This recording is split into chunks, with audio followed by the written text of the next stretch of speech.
Jason Roth here, agronomist with Winfield United, serving Co-Alliance, and going to work through some different weed identification and weed management principles. So let's dive in. All right, so here we have 3 different pigweed species, right? Are they all the same or are they all different? And that's the question, right, that we need to be able to answer as we're doing our field scouting and diagnostic work for growers and helping them manage these 3 pigweed species. So as you look, and obviously this is a problem because they're large.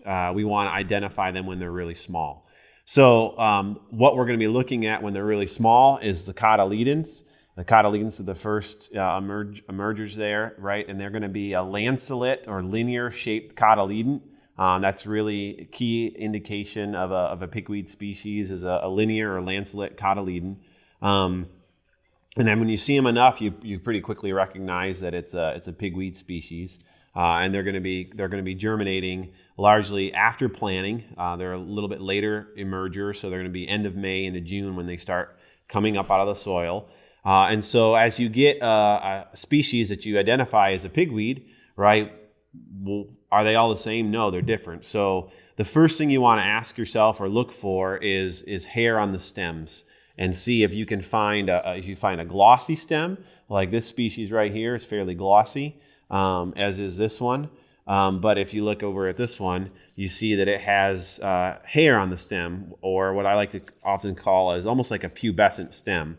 So that's the first and most important question to ask yourself when you're looking at a pigweed species. And so to try to make it memorable, I often want to put it this way and ask yourself, is the pigweed bald or not? Right? And no offense to people who don't have a lot of hair, but right, none of us want to really be bald. Sometimes those are just the cards we're given. But to be bald is bad if you're a pigweed species, because that means you're dealing with Waterhemp or you're dealing with Palmer Amaranth.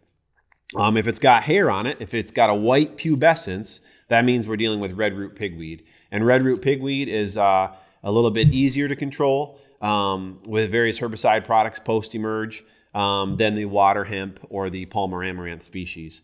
So once we determine that it's Red Root Pigweed, right, we can celebrate that. If we've got a glossy stem, then we know we're most likely dealing with Waterhemp or with Palmer Amaranth. And so then the next major key ID feature is to look at the length of the petioles. So when we look at the length of the petiole, we want to go lower on the main stem often. Sometimes if you were to pick one of the top leaves off of the plant and look at the petiole length, you'll be misled. So you want to go down on the main stem and you want to pick off a leaf and petiole lower on the main stem. So on off of each plant. There's the first plant, and if I find one here on this other plant right here, right, then what I can do is I take the petiole and I fold the petiole back over the leaf. And if the petiole is shorter than the leaf, I'm dealing with Waterhemp, right? And oftentimes Waterhemp has a slightly narrower leaf, okay? When I take the petiole and fold it back on the other species, right, you see that the petiole is as long as or even longer than the leaf. And that's a key indication that I'm dealing with Palmer Amaranth. And so those are obviously very troublesome weed species. They're prolific seed producers, and they're more resistant to herbicides, various post-herbicides, than Red Root Pigweed would be. So those are the big key identifiers for distinguishing the pigweed species. Then the question becomes control. How do we control them? So the best way to control these is ultimately not at all dependent on your trait platform. The best way to control these is with pre-emerge chemistries. So the best tools in our pocket for these are group 14 chemistries. So again, our Valor and Authority products are really valuable in premixes that contain those products. And then the other group of chemistries would be our group 15s. And then also a little activity, group 15s would be our Warrant, our Dual, our Outlook, and our Zidua. And then 5s, Dimetric also picks up a little bit of control on these species. So those are our main soil residual products.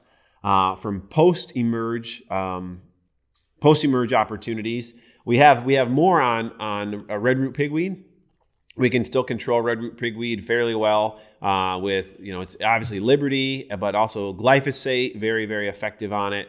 Our Group 14 post-emerge products, our Flex Stars, our Avalanche Ultras, Cobras are going to be pretty good still on Red Root Pigweed.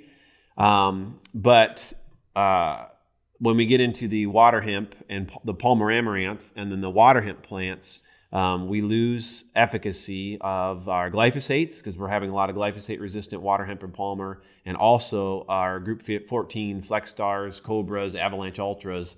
Those are Ultra Blazers. Those are also losing efficacy. So our main control options post-emerge become dicamba and 2,4-D and Liberty. And when we get obviously plants that are this large, they all have the potential to struggle and miss, right? So we're not talking post-emerge. When we even mention those chemistries, we are not talking about weeds that are this big.